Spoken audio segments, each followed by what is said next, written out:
Pelaku pembunuhan akui bela diri karena pas nak melari ke diri, korban ngadang pelaku sama nak ngebok pakai kayu. Sehingga pelaku etok ngehujam ke sajam yang dibawanya ke arah paha sebelah kanan korban.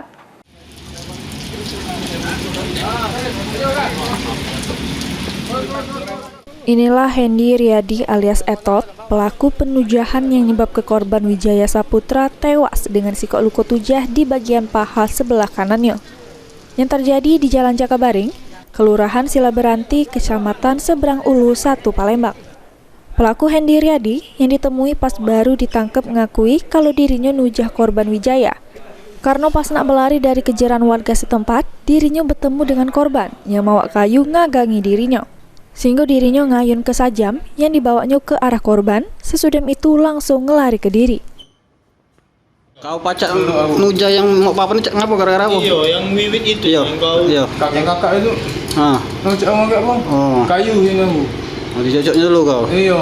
Terlalu kau emosi tu. Iya. Ya, jadi kan bukan panik ini kan. Kamu sendiri. Bukan korban lagi pada saat itu lagi di mana? Sepapasan dengan kamu. Sama anaknya dia berjalan. Tahu dari mana? Iya. Pokoknya saling agak itu. Oh, saling agak ya. Dia bawa apa yang si korban tadi? Iya. Bawa kayu. Papan sama anak kecil di sebelahnya. Iya. Ya, betino kan? Itu yang kamu tusuk tu kan? Iya, tahu sebelahnya di mana? Iya. Guna nanggung jawab ke perbuatannya, mak ini pelaku Hendy jeblos ke sel tahanan Polsek Seberang Ulu 1 Palembang. Heru Wahyudi, PAL TV.